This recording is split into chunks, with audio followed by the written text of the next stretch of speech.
Setelah kita berusaha, kita berikhtiar, ternyata tidak sesuai kenyataan dengan keinginan, maka disitulah yang disebut dengan ridha.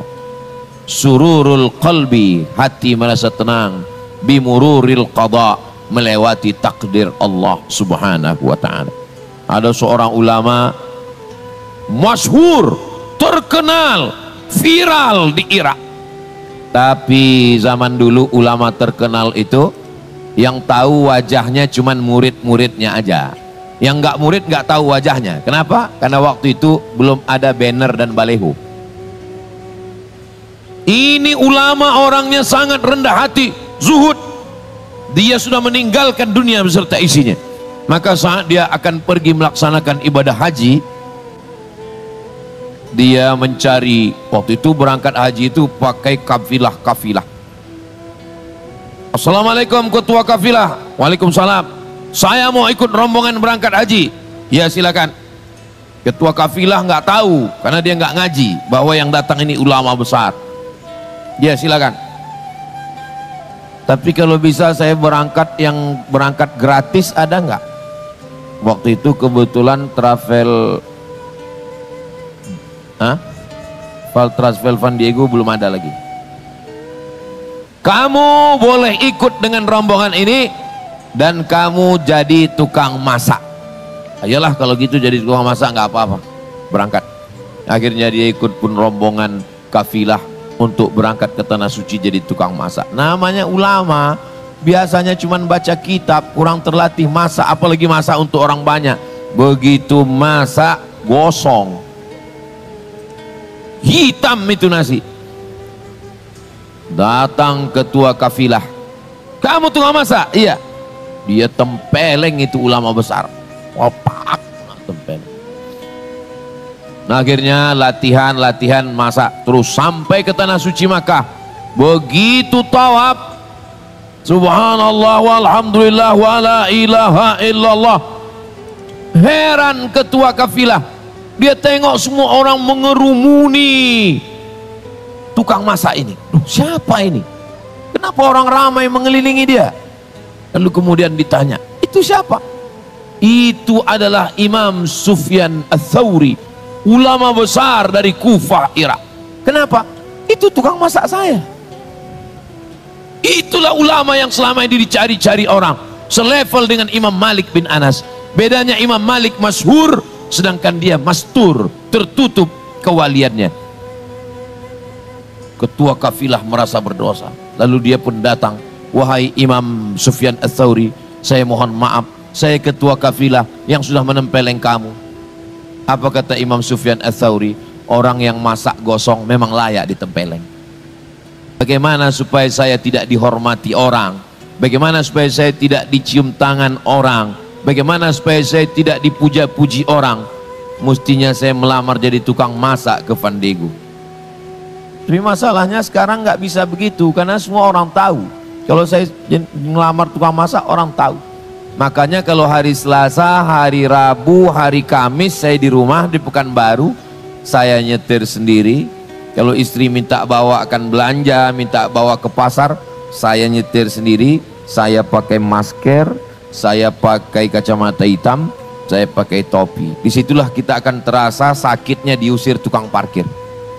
Disitulah terasanya diri ini nggak ada apa-apanya saat melewati pintu angkatan udara. Masuk dalam, ada stikernya? Nggak ada, urus stiker dulu. Stiker. Padahal kalau kita mau kan tinggal buka buka masker aja.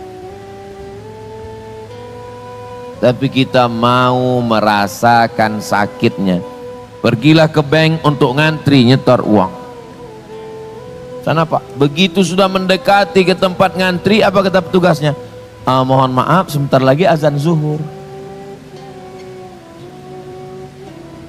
Bank Syariah Islam. Jadi dia tidak pakai istirahat, dia bilang sebentar lagi azan zuhur Pak.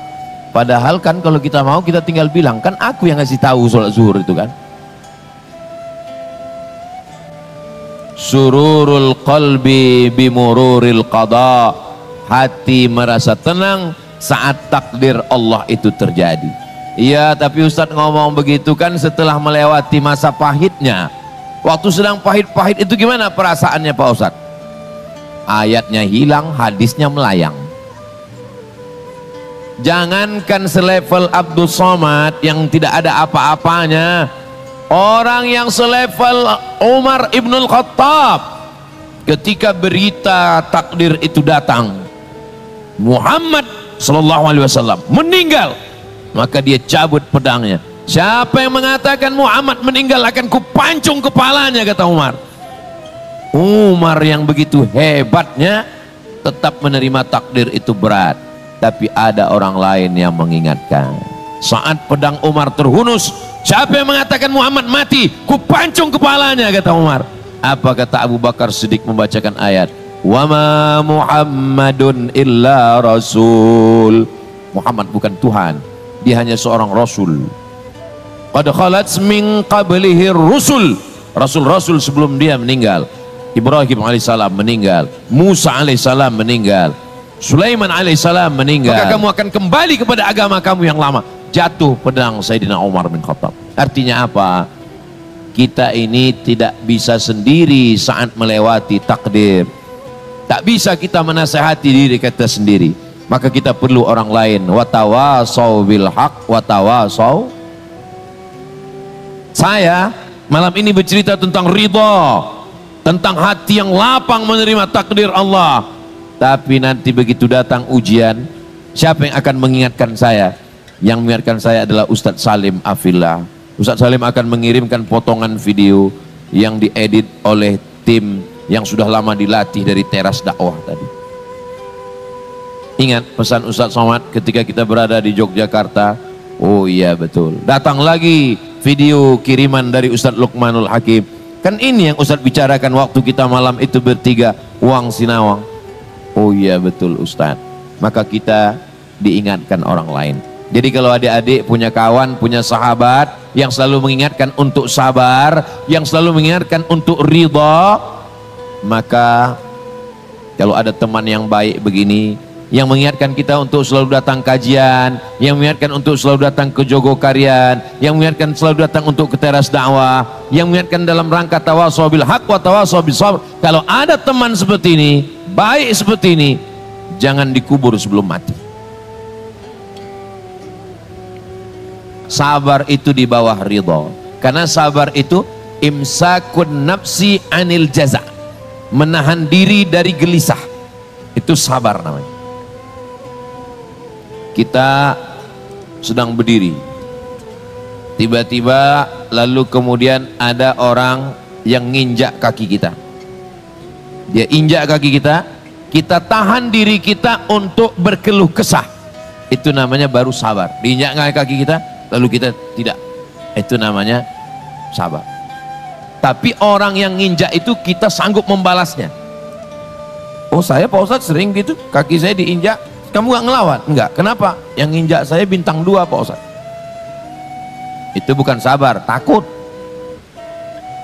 Yang paling bawah takut karena jabatannya, karena kekuasaannya, karena pangkatnya.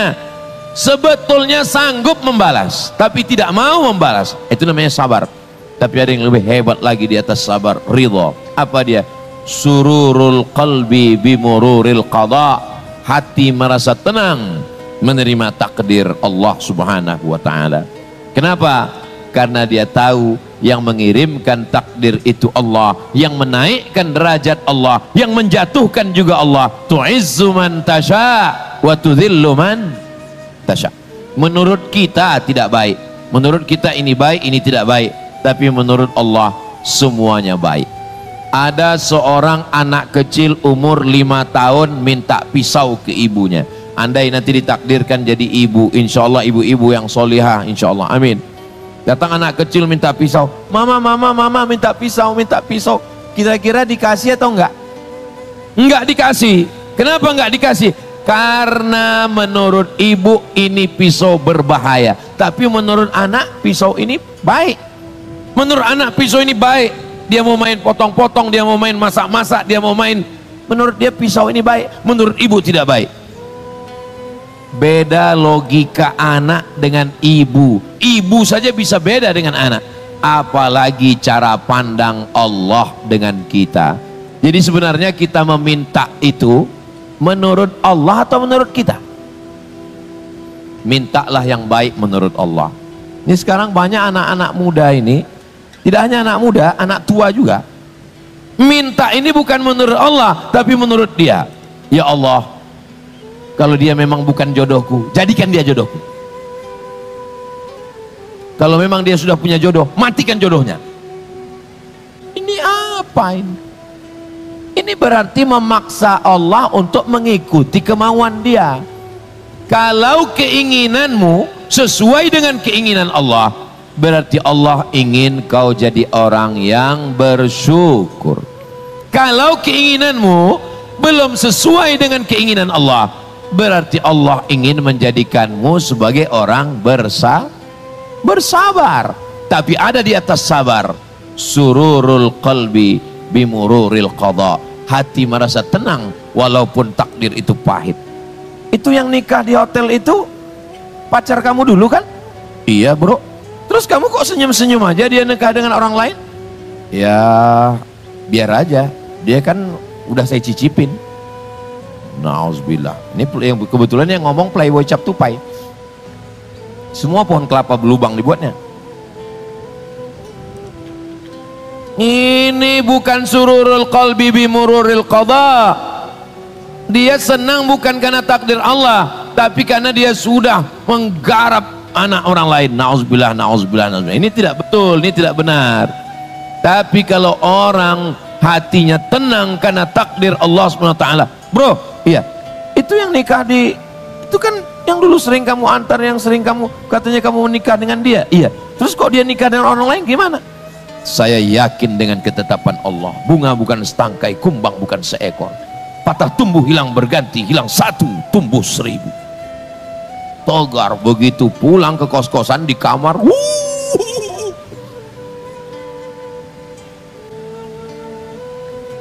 ternyata di depan manusia saja begitu. Besok bengkak biji mata sebesar telur ayam. Saudara yang dimuliakan Allah Subhanahu wa taala. Ustaz Somad ngomong begitu kan pas melewati takdir, betul. Pas sedang Ustaz dalam keadaan takdir Allah yang begitu pahit, bagaimana? Ya saya nggak ceramah. Mana mau ceramah, mata kita pun basah menangis. Jadi memang Allah Subhanahu wa taala yang diundang Allah untuk kembali menghadapnya hanya orang-orang yang ridha. Ya ayyatuhan nafsul mutmainnah, wahai jiwa yang tenang, irji'i, pulanglah. Orang Jogja kuliah bertahun-tahun di Amerika, saat pulang ke Jogja, itulah tempat yang paling dirindukan. Rindu dengan gudegnya, rindu dengan keindahannya, rindu dengan cantik kotanya. Irji'i ila rabbiki, kembalilah. Coba lihat sifatnya, radiyatan mardiyah, yang kembali kepada Allah dalam keadaan senang, tenang, kenyang, lenang, bahagia. Itu hanya yang ridha. Radiyatan, ridha, mardiyah, diridhai. Ridha dan diridhai. Siapa yang lebih dulu ridha? Kita ridha kepada takdir Allah, barulah Allah meridhai kita. Mana dalilnya? Radiyatan mardiyah. Kita dulu ridha, baru Allah meridhai kita. Makanya sebelum matahari terbit kita ridha, raditu billahi rabba. Kita maunya tidur sampai jam 8 pagi, hari libur, hari Ahad, kita maunya tidur sampai jam 9 pagi. Tapi Allah mau kau bangun jam 4, ikut kemauan kita atau kemauan Allah? Ridha dengan Allah, raditu billahi rabba, saya bangun jam 4 subuh, ridha kepada Allah. Jadi ridha ini bukan hanya sekedar takdir, ridha mengikuti hukum Allah Subhanahu wa taala. Saya ridha dengan kesakitan ini Pak Ustadz, saya ridha dengan calon saya diambil orang Pak Ustadz. Bangun jam 10. Ridha apa itu? Ridha sesuai dengan yang Allah mau. Subuh ridha, zuhur ridha, asar ridha, maghrib ridha, isya ridha. maunya membuka aurat, rambut sarang tawon. Bupati buka paha tinggi-tinggi. Mohon maaf Pak Bupatinya itu. Maunya terbuka aurat, tapi Allah mengatakan tutup. Ikut kemauan diri atau ikut Allah? Ikut Allah. Ridha. Ridha. Sukunul qalbi, hati merasa tenang. Ila ikhtiyaril rabbi lil abdi, mengikut pilihan Allah. Ini pilihan ada dua. Wa nafsin wa ma sawaha, demi jiwa dan penciptaannya. Fa alhamaha fujur, ada jalan fujur, jalan dosa, jalan jahat, jalan maksiat. Wa taqwaha, jalan pahala, jalan baik, jalan taat. Kita sedang berada di simpang jalan.